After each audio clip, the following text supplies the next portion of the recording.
Paramashivoham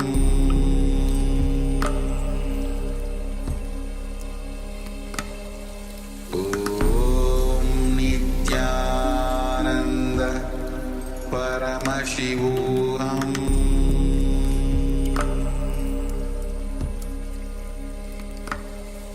Om Nithyananda. Yes, you can relax now. Slowly, very slowly, you can remove your eye bands and gently let the light come back into your eyes. And once the light has readjusted for your eyesight, while it's still fresh in your mind, take a moment and share with us what Paramashiva revealed to you, the details of the image that we displayed for you for this round of power manifestation. And understand it won't necessarily be a vision. It can be expressing itself in so many different ways. It can be a vision, can be a smell, a taste, a sound, a feeling, a sensation, whatever way, from the moment that you sit with the intention to connect to the divine will manifest through you in whatever way you might understand, whatever way you might decipher the message. So take a moment and consider everything that you have experienced as part of this power manifestation, and let us know how you went. Understand, every time you connect with Swamiji through the third eye, through your Anandgandha, your negative inner chatter cannot exist.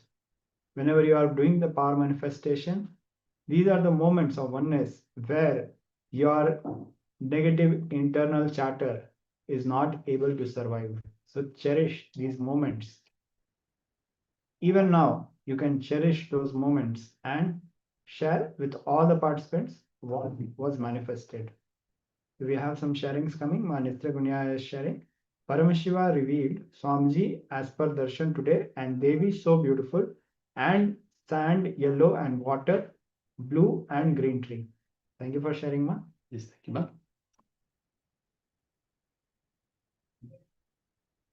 Yes, we request everyone that has taken part in this power manifestation, take a moment to share with us.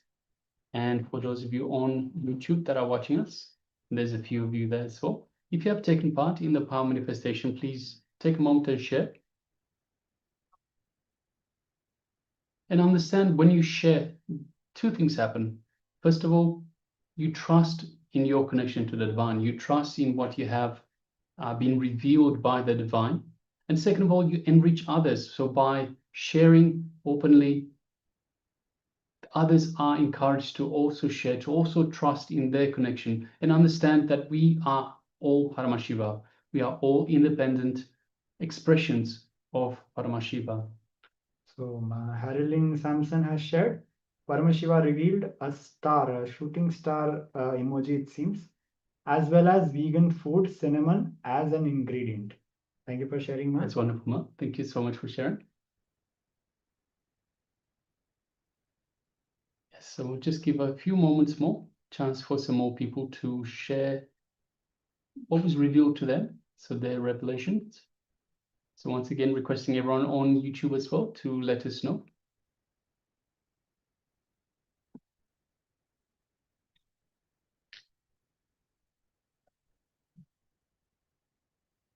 All right. So if you're still sharing, please continue to do so. Meanwhile, let us get ready to review the image once again for verification. Yes, so this is the image that we had displayed for you. As you can see, it is an anadan. So anadan means food offering to for people, for the people in general. And you can see lots of different dishes and some people in the queue for food. And this very colorful. We can see this is indoors. We can see some chairs behind where people are sitting and having a meal. You can see the kitchen hand giving out the food. Yes, Anadan.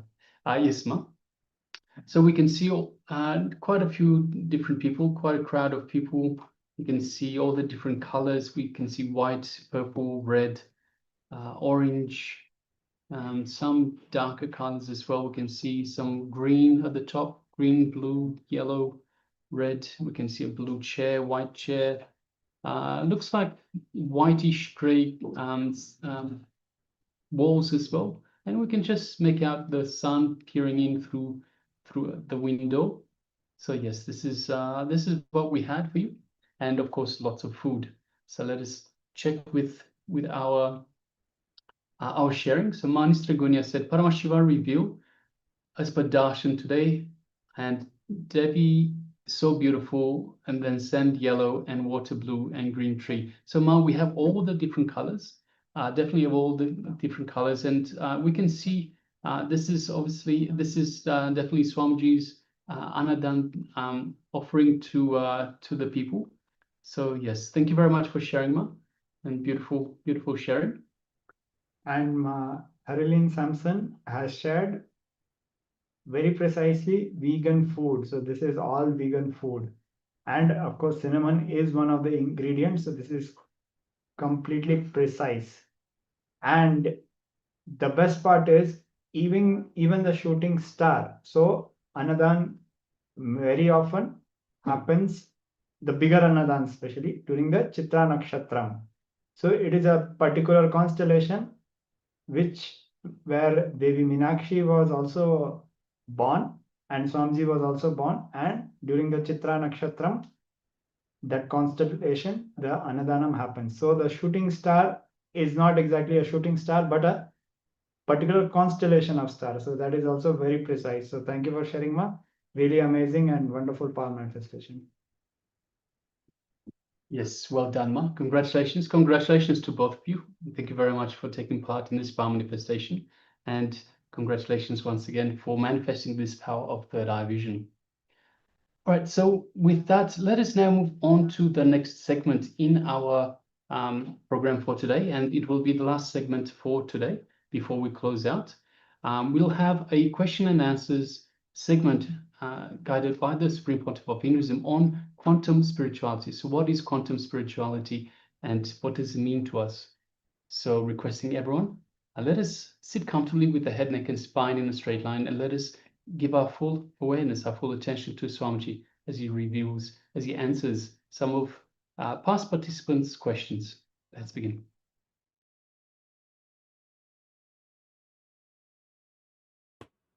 Now we need to understand the next thing. How to go beyond the mind?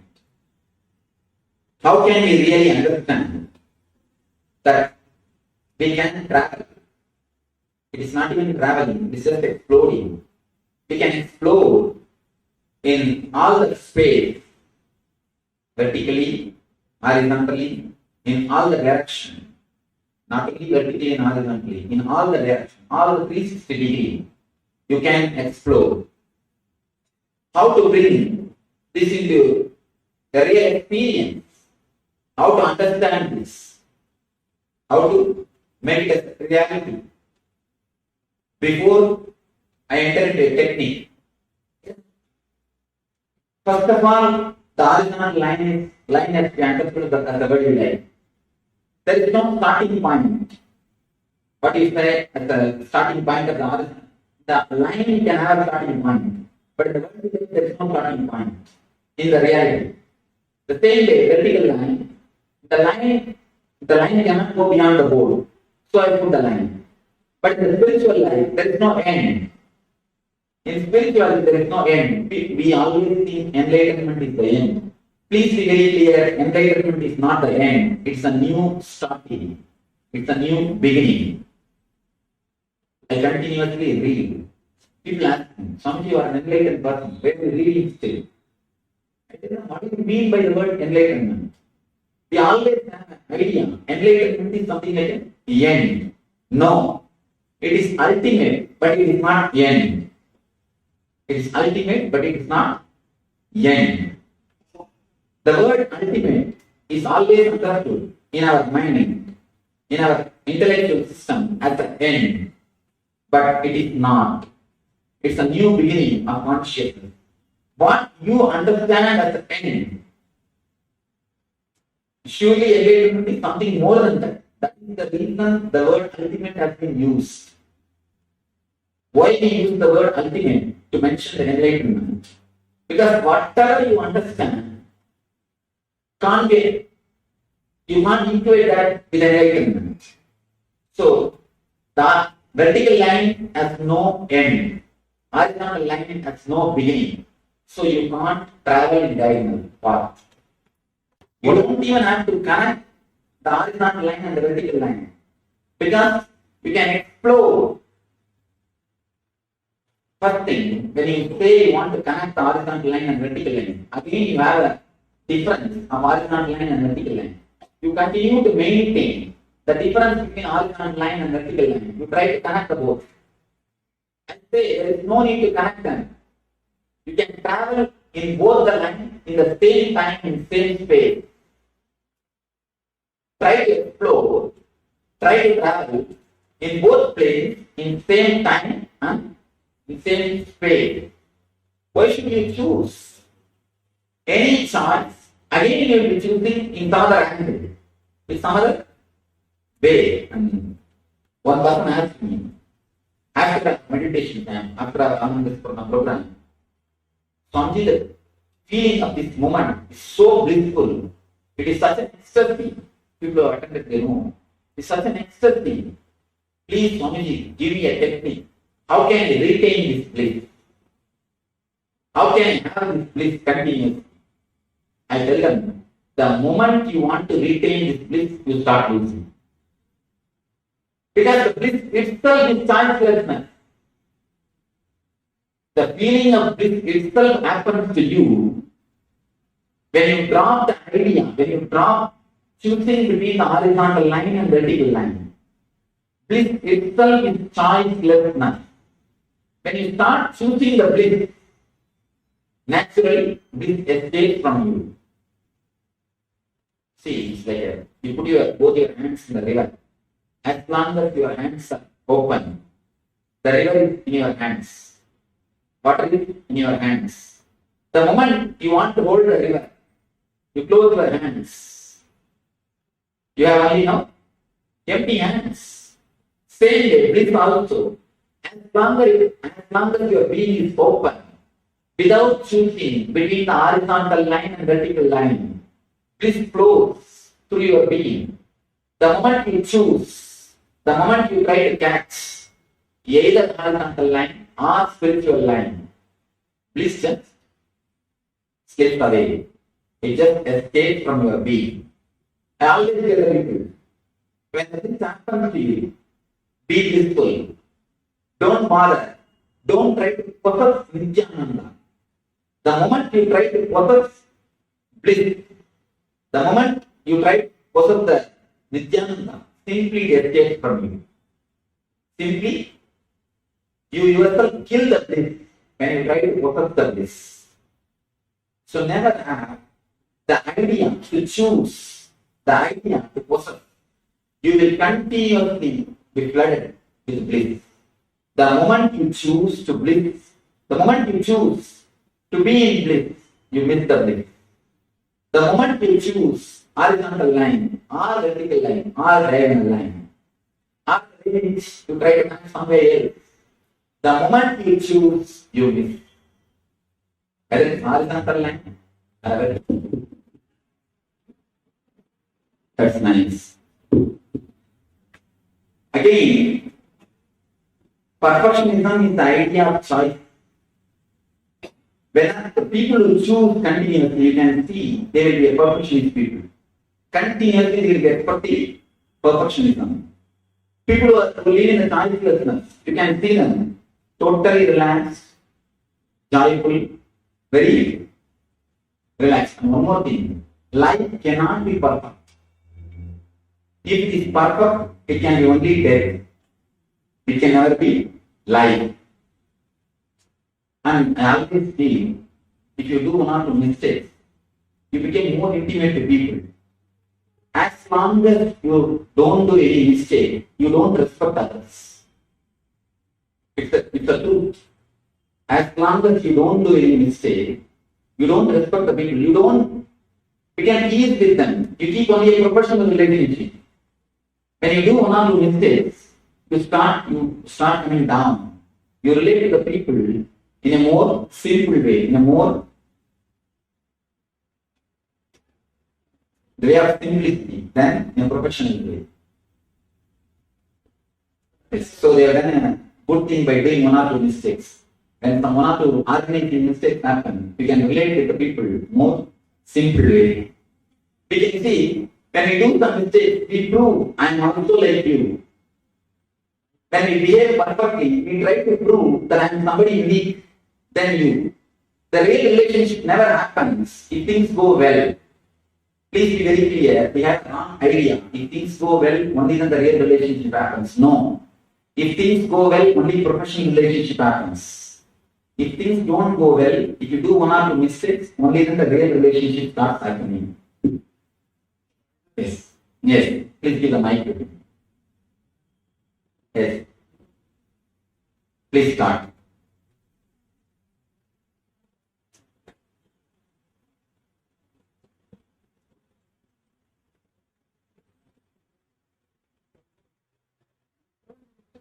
Yes, you can ask. I'll repeat the question. I'll repeat this question and try to explain.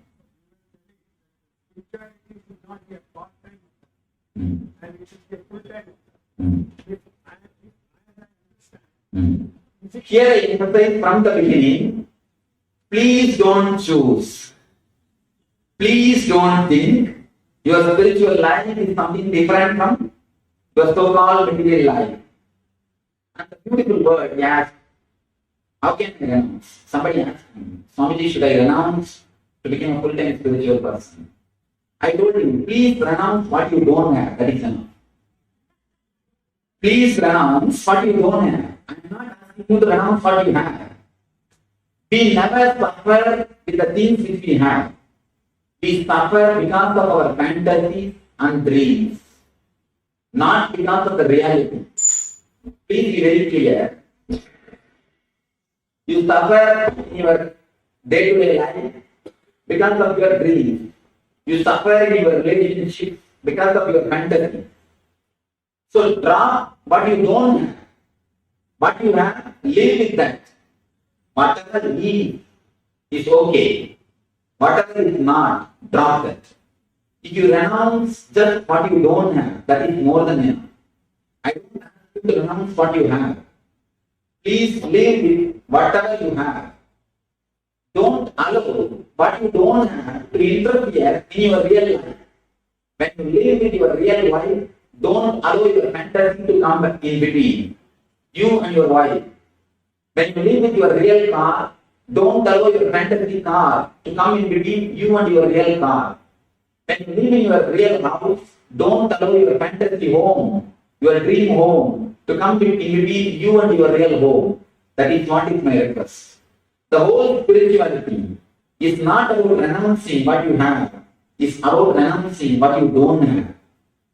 So please renounce what you don't have. That is more than enough. Naturally, your whole life will be different. So here, I answer this question. I am not asking you to renounce your home or your life. I am asking you to renounce the idea that renunciation is the only remedy.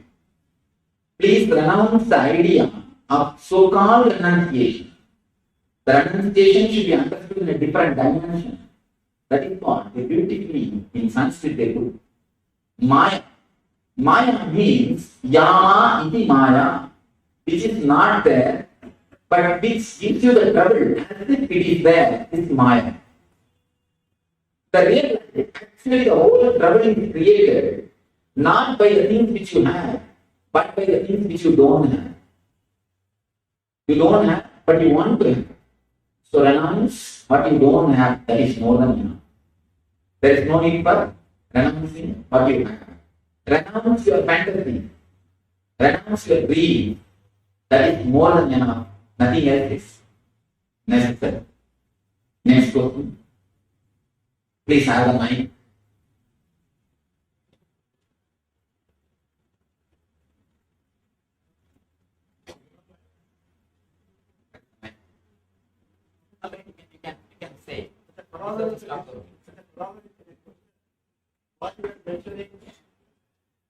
Just a minute. Oh. Yes.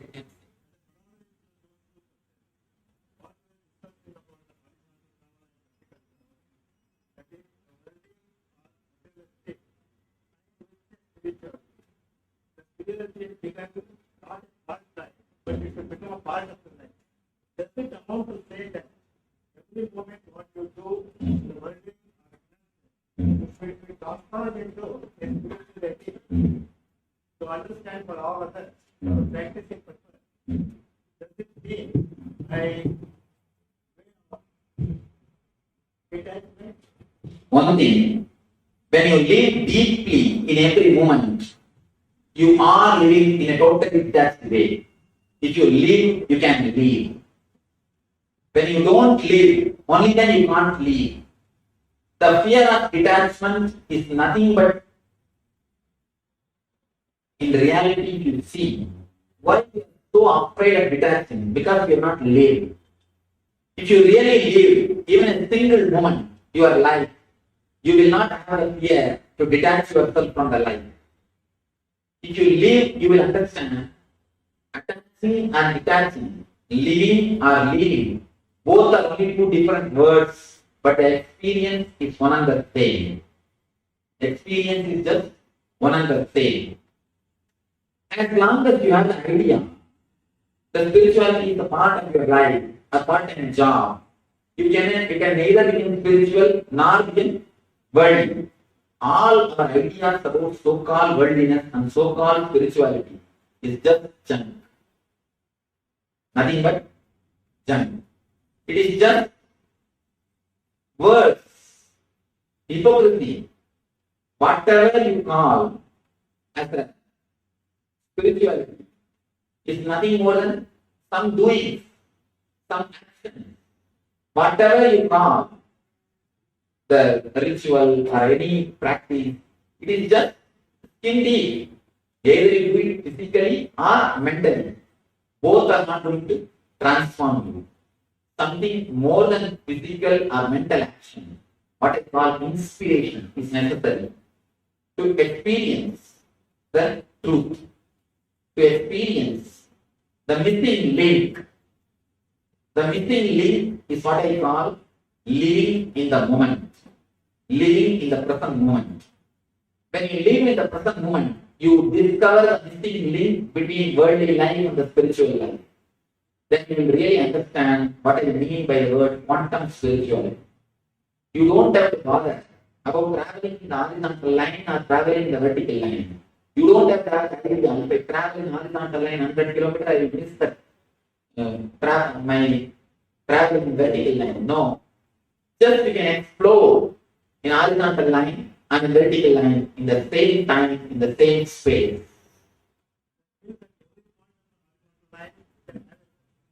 Every point of either house, because you have some other choice. You have some other choice.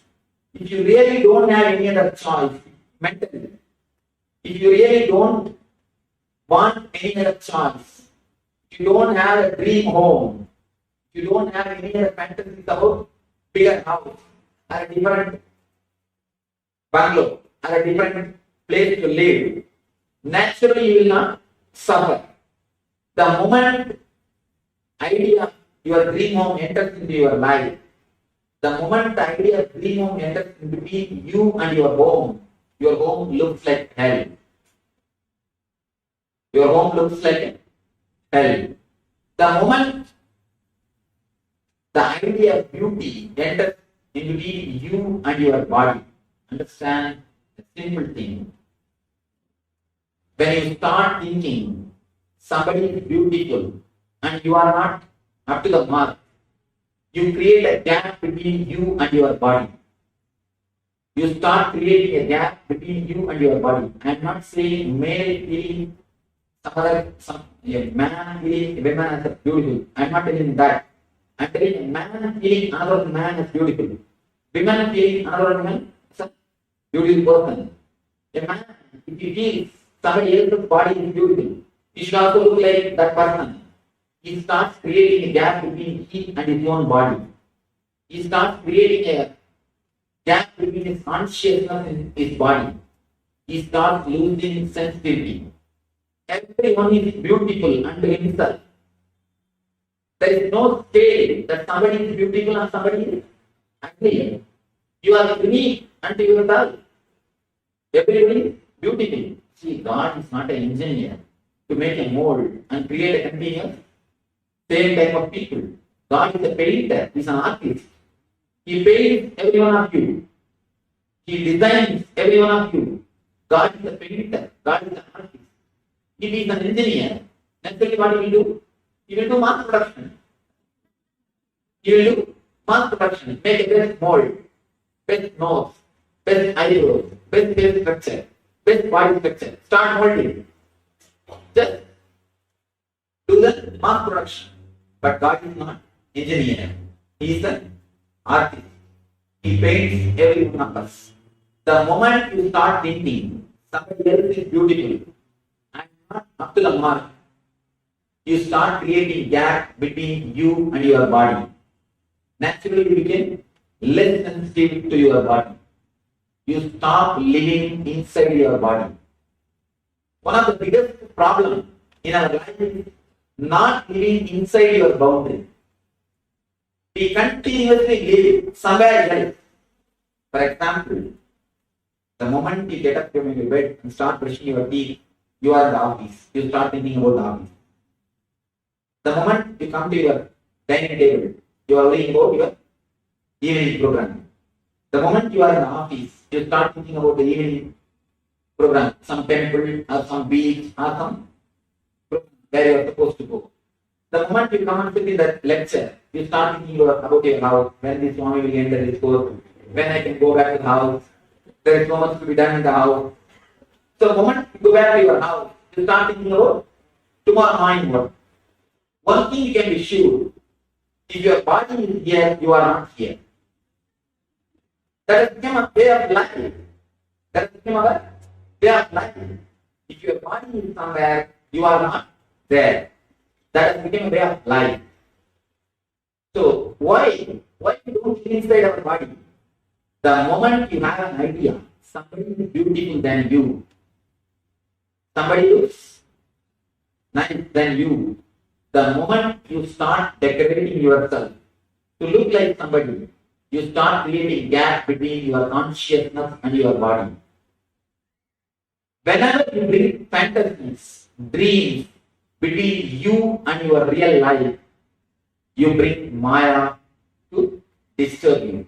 It is you who invite Maya into your life to disturb you. All our problems in relationship is nothing but the expression of our fantasy. Because our fantasy, we start expressing, we start creating problems. I always tell you, it's a simple thing. Please understand. You don't have renounce what you don't have. Renounce. You don't have renounce what you have. Just renounce what you don't have. That is more than enough. This is the simple understanding which you can have about the Maya. Next question. Understand, having taken first in the material world, no need of selecting. There is nothing like spiritualism, there is nothing like materialism. That's right. One has to simply accept the things around him as it is That's all. and be conscious and continue. That's all. That is what I want to say. You put it in the 3 words. Beautiful. Thank you. That is why the first sutra of the Upanishad says, Isha Vashyam Idam Sarvam. That's all. Upanishad does not say there is something called divine, there is something called energy, and there is something called material. No. Isha Vashyam Idam Sarvam. The word Idam means, and the word Sarvam means everything. Just everything. Sarvam means nothing is excluded. Just everything is divine. Only one thing we need to renounce the idea of materialism and spirituality, nothing else.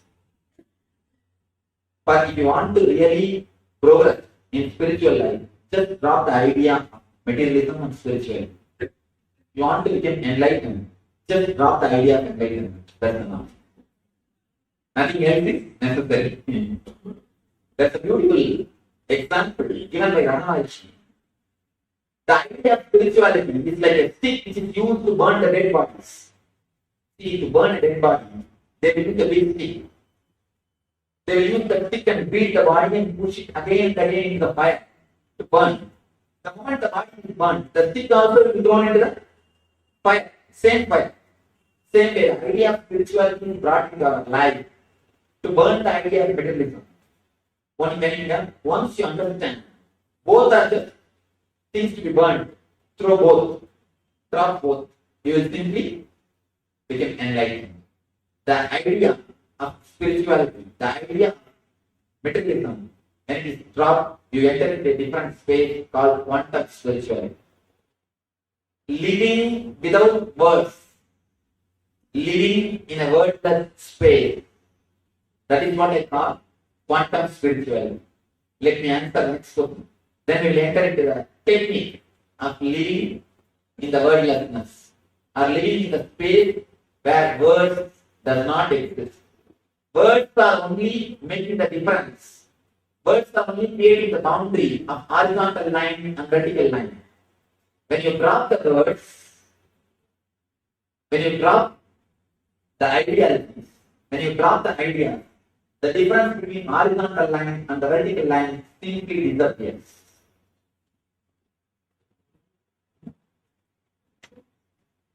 Coming as you told that intelligent people can't meditate more than 41 days. No, I don't say they can't meditate more than 21 days. They can't do any technique or ritual without inspiration more than 21. With inspiration more than 21 days. Please ask your question. Please put your question thoughtfully. That's all.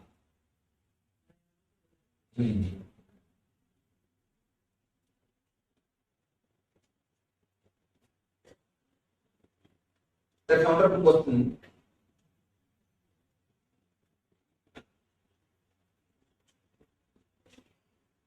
In today's world, material world, we have good and bad energy. Naturally, we find bad energy or black energy raising its ugly head. How could meditation solve this problem? Please be very clear. The first idea in today's world, we have good energy and bad energy. The question should be understood a little deeply. Don't think only in today's energy we have good energy and bad energy.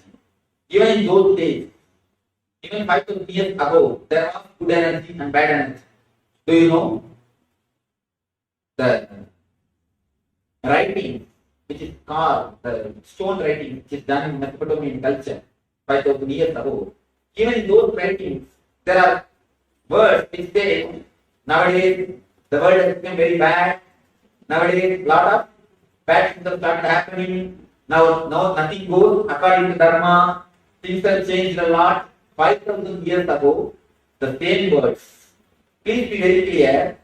There was no time when only good prevailed. It is just an idea.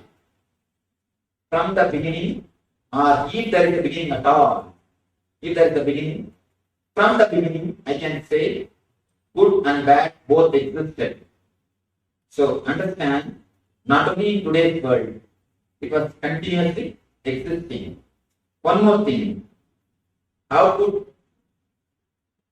we find bad energy or black energy raising its ugly head? I don't think negative energy can raise its head against positive energy. Maybe you are getting more information about negative energy. That's all. Somebody asked me, Swamiji, why in those days, in Buddha's time, only one enlightened master was there. Buddha's time you can see only Buddha was there, then only Mahavira, only few enlightened masters. Nowadays in the modern world, so many enlightened masters are there, so many spiritual gurus are there. Why? I simply gave an answer. It's a simple thing, nothing. It's just because of website. Just because of internet. See, Buddha didn't have a website. Buddha didn't have internet connection. So now we have communication. Now we have all the facility. So in Buddha's time also, enough enlightened masters existed. Please be very clear. The number of enlightened masters is same. It is never high or low. It is same. But in Buddha's time, there was no internet. Now, the communication is there. That's all. Maybe because of communication, you get more news about negative energy or black energy. Otherwise, I don't think the energy gets imbalanced. World continuously runs between the negative and positive energies. So, if you understand, it is just your mental perception. If you wear a green glass and look at the whole world will look like it. Look at you. Here's a small example, beautiful example from Quran. If a donkey looks at the mirror, what it will see? Naturally, donkey. Same way, if you look at the world and you say the world is full of negativity, please be very clear, you need to work on you, not on the world. That is what in Vedanta they say beautifully. Drishti Srishti and Srishti Drishti. These two terms, if you understand, this whole idea you can understand. Srishti Drishti and Drishti Srishti. Srishti Drishti means you see what exists. Srishti is the existence. Drishti means you are seeing. You are seeing what exists. But Vedanta says, Drishti Srishti. You see, actually, you just create what you want to see. You don't see what exists. You create what you want to see. Even in the field of psychology, psychologists they say, if 100 things happen around you, only 2 things are taken note, you note down, you look, or you feel, you understand, only 2 things. You just eliminate all other 98 things. Your attention falls only on 2 things. So naturally what you do? You see the things only which you want to see. You see the things only which you want to see and the way in which you want to see. There are 2 things. One is collecting the argument and giving judgment.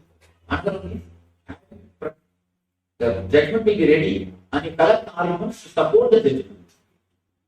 So in our life, most of the time, judgment is ready. You just collect the arguments to support the judgment. So, your idea that negative energy has become more in this modern world, or today's world, I am not able to accept this idea. Negative and positive, both are there in the planet Earth from the beginning. So, it is just what you see. And one more thing, Krishna calls Dharmaraja in this, there is a beautiful small story in Mahabharata. Krishna calls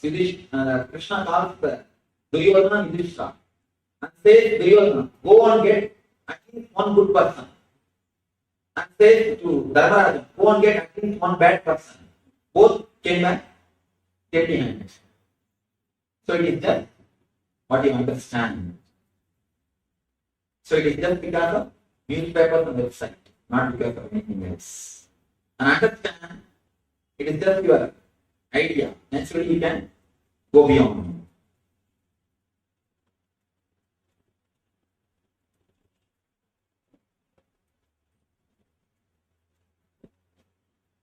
Swamiji, Namaste. Is it enough if we are doing our duties daily as it has to be done? Is it enough? Or we are missing anything which we are not doing, which has to be done?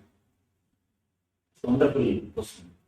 As long as you have an idea, duty, you will always feel you are missing something.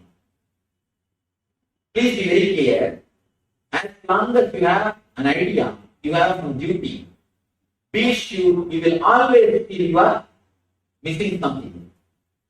The concept of duty only creates an idea that you are missing something which I tell you, just drop the word duty and live your life fully at any moment. Now when we enter into the technique, we'll be analyzing the technique. I think it's time to enter into the technique. Let me give you the technique.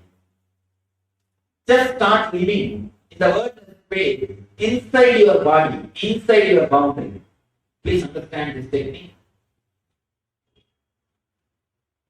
Just start living inside your boundary. If you are here, you know your boundary, your skin. Your skin is your boundary. Just start living inside your boundary without having any word, without continuously passing judgment. Even now, when you are listening to this discourse, part of one group of people, oh, Swami is a wonderful orator. He speaks nicely. These are all great ideas. You are passing judgment. All you say, I don't think this is going to work for my life. Anyhow, I have come just because my wife asked, let me sit. Anyhow, I have come just because my husband called, let me sit. Either you pass judgment, I will go on practice in the house.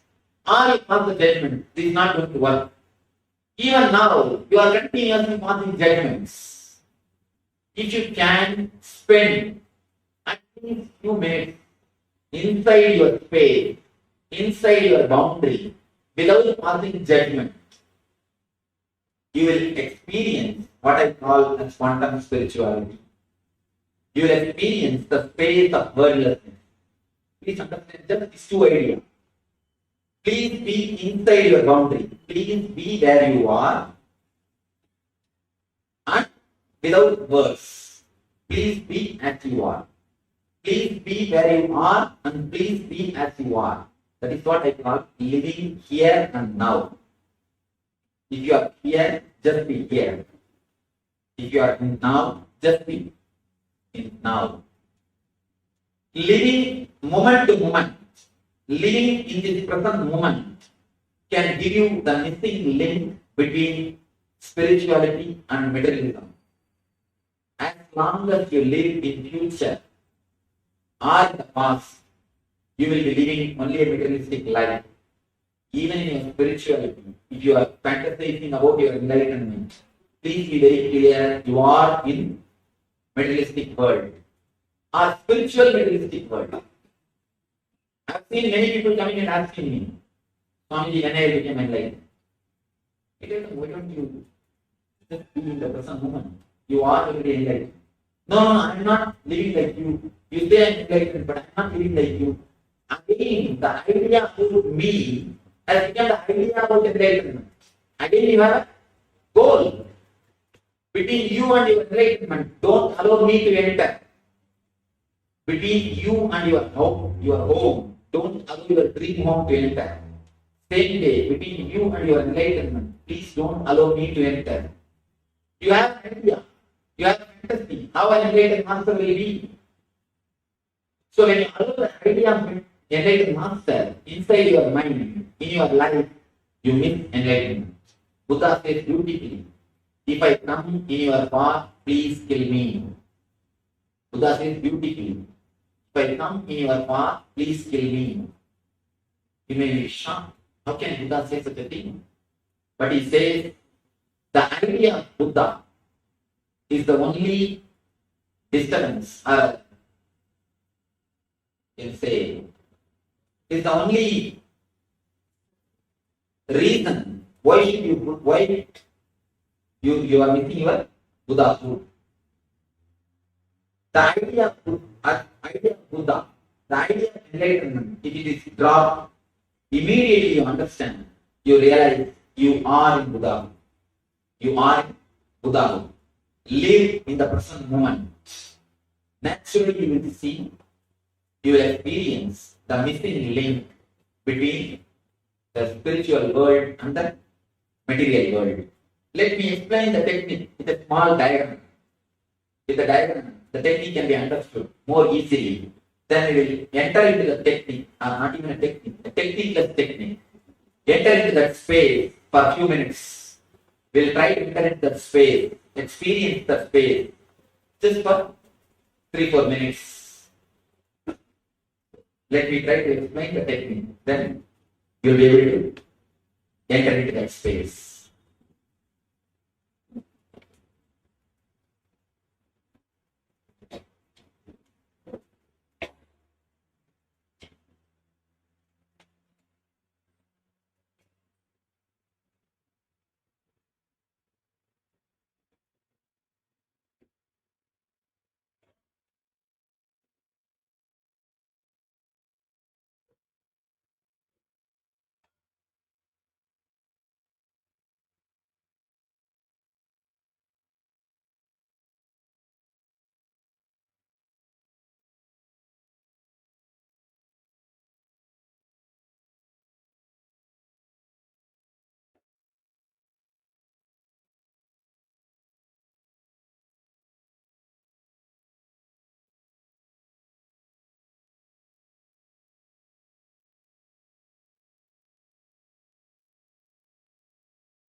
Please understand this drawing. This is a time chart. Consider or understand time as a chart.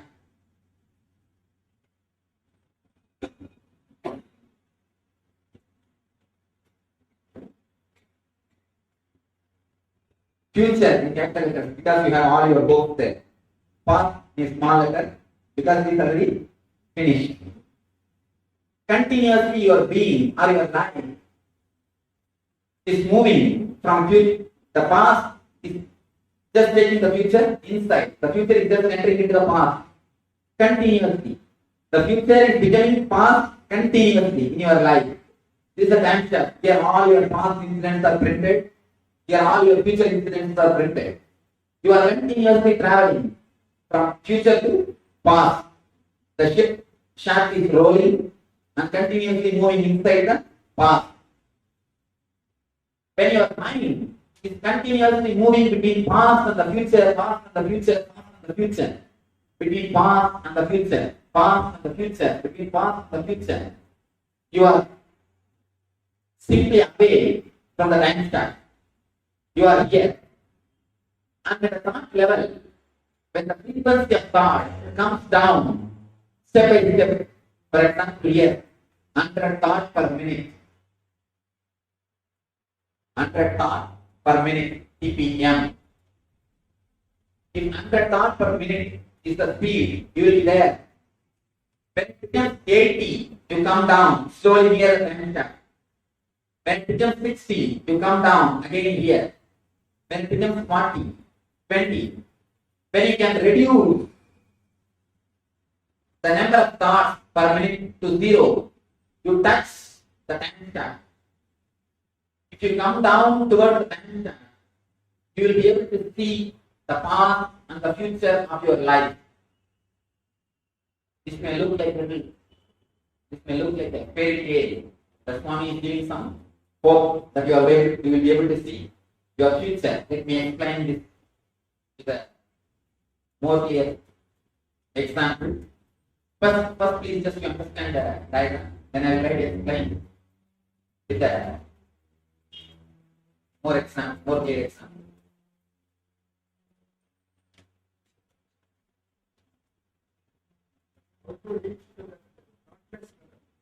Let me explain how.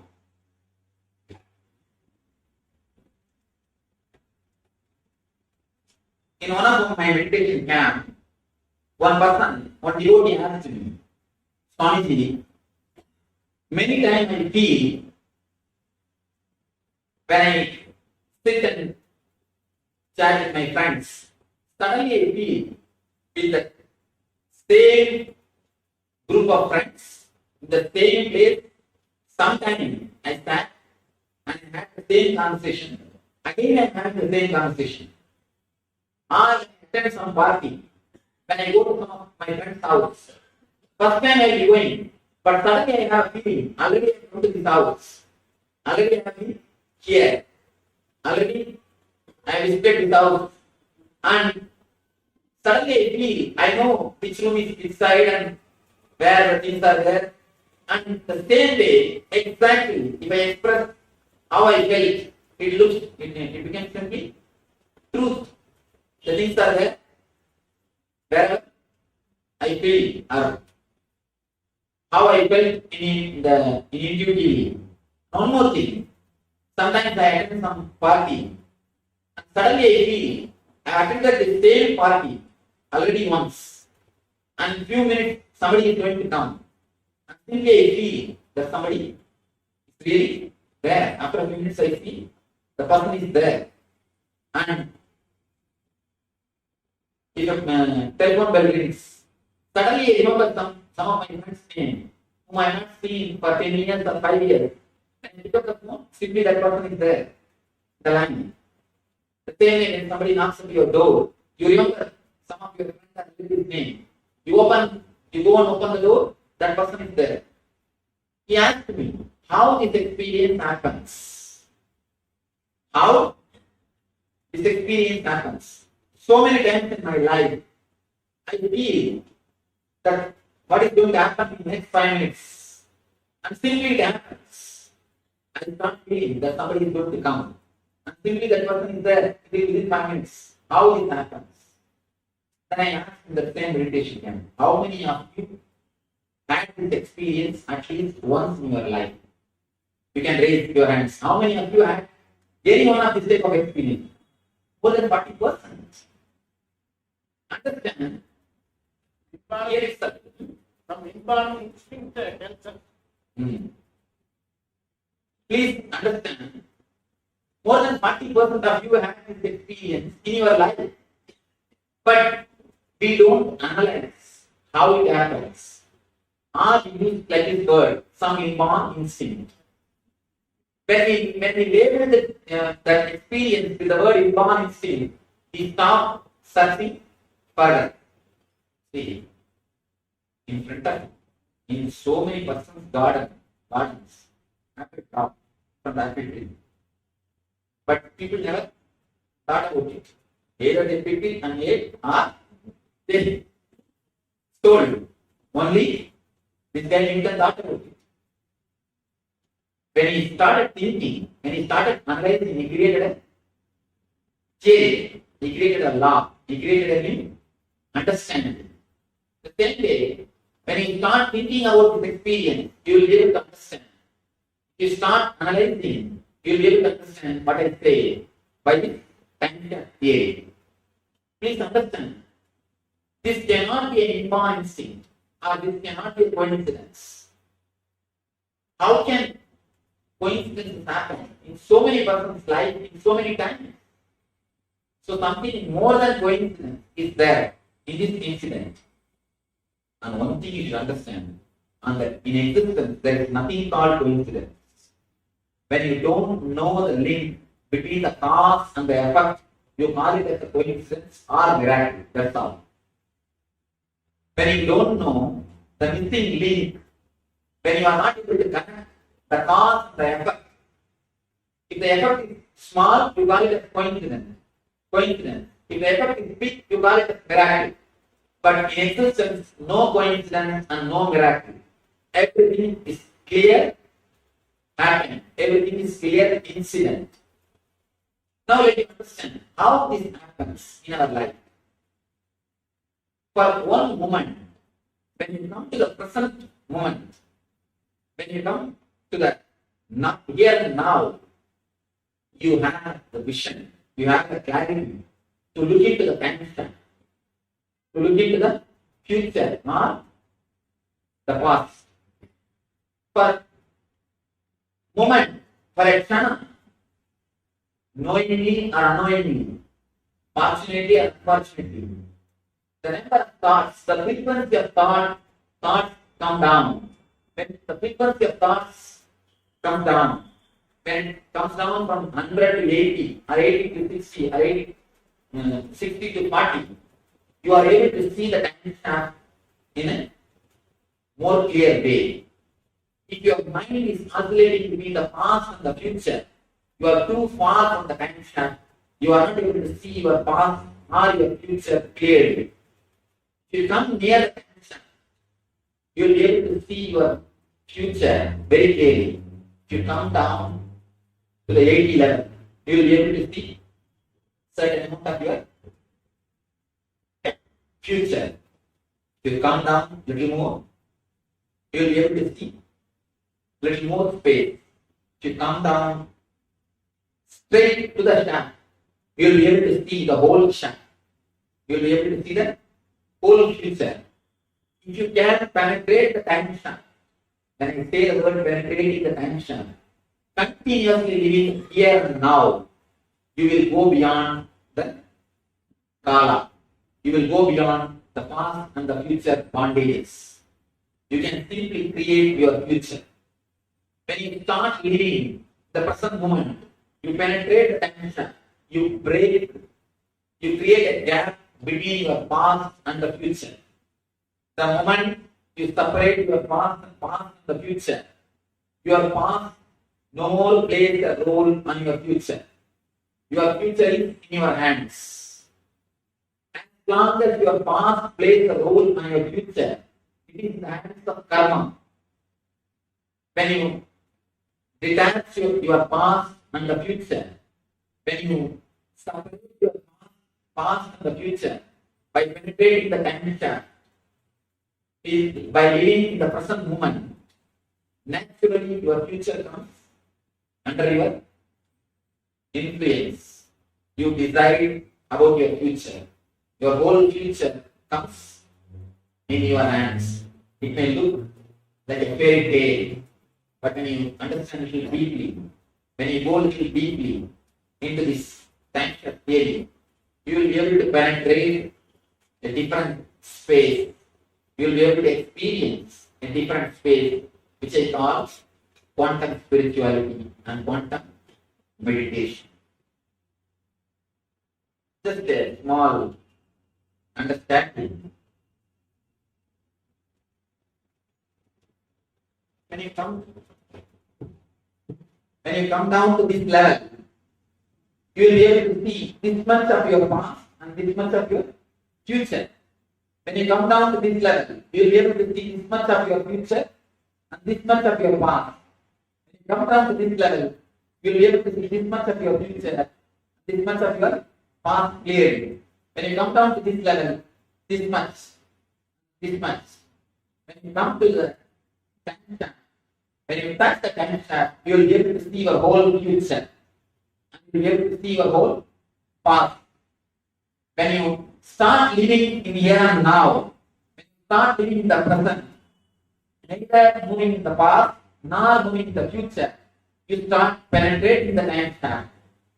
If you stay in that present moment just for 21 shana,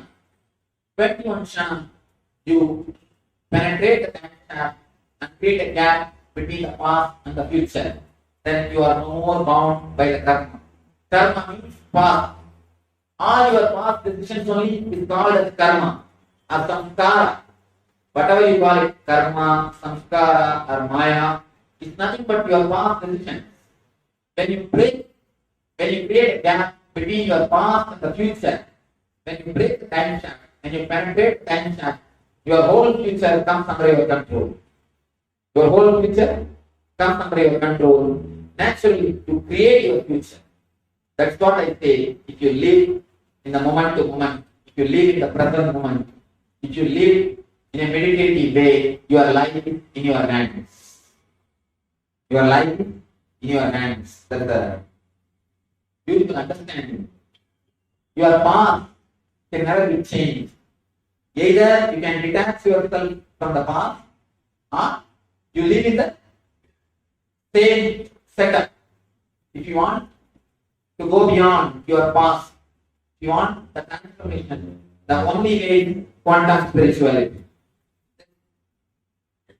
There is no way of altering your past.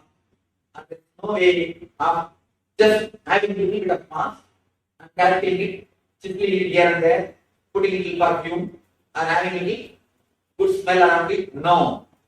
Nothing is going to work.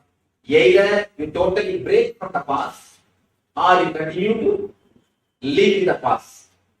If you want to penetrate the time shaft, if you want to break yourself free from the past, if you want real transformation, start living in the moment to moment. Start penetrating your time stamp, start moving into the present moment. Now, we will have a few minutes just to penetrate your time stamp, just to be in the present moment. Please understand the three instructions. Only the three instructions. Don't move out of your body. Just live inside your boundary. If you are here, just be here. Feel the boundary and be inside the boundary. First thing. Second thing, try to drop the words. Just try to relax from the words. Third thing, when you are not able to drop from the words, just witness the words. Just witness the words. Witness that you are just not able to drop the words. Even the witness thing that you are not able to drop the words is more than enough to drop the words. You will enter into a different space where you can have glimpse of quantum spirituality. This is what I call quantum meditation. The understanding is quantum spirituality. The meditation is quantum meditation. When you enter into this quantum meditation, quantum spirituality will become your life. When you enter into quantum spirituality, quantum meditation will become your life. There is no two different things, spirituality and meditation. Path and the goal. There is only one thing, path and the goal. There is no two different things, path and the goal. There is only one thing, path and the goal. There is only one thing. You enter into this present moment. You will see your path and the goal is. Vivekananda says, arise away, stop not till the goal is reached. But I say, arise away, stop, the goal is reached. Thank you. In the heart of St. Kitts and Nevis, where the ocean meets the sky, a historic gathering is unfolding. The United Ancient Nations, a global forum where the world's first and ancient nations unite to share wisdom, confront challenges, and co-create solutions rooted in ancestral knowledge. The United Ancient Indigenous Enlightened Nations represents over 160 indigenous member nations and communities, advocating for more than 300 million people across all continents. Here, ancient wisdom meets modern action, fostering international cooperation, cultural preservation, and sustainable development. Yes, welcome back. So wonderful revelations there from the Supreme Pontiff of Hinduism. A Q&A on quantum spirituality, answering questions from past participants on quantum spirituality.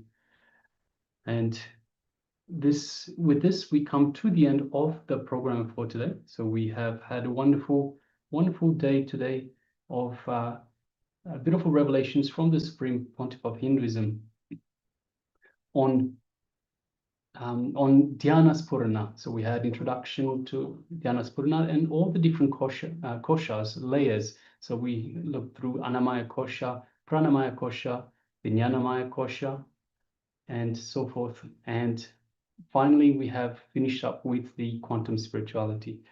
So I hope you all enjoyed today's program, and I hope you're all ready for another wonderful day of programs tomorrow. We are going to close now with the Purna Mantra, so requesting everyone to please bring your hands in front of your chest, and let us start. Om Purnamada Purnamidam Purnat Purnamudachyate Purnasya Purnamadaya Purnamevavashishyate. Om Shanti Shanti Shanti. Hari Om Tat Sat.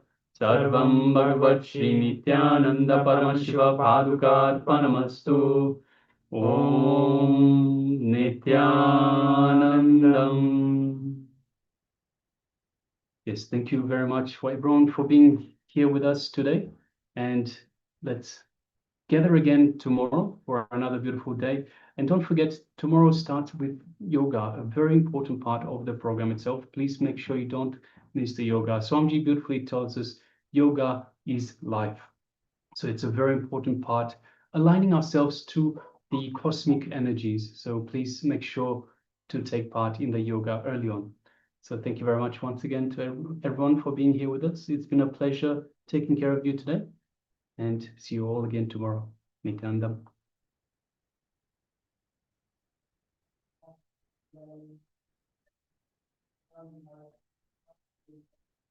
In the heart of St. Kitts and Nevis, where the ocean meets the sky, a historic gathering is unfolding.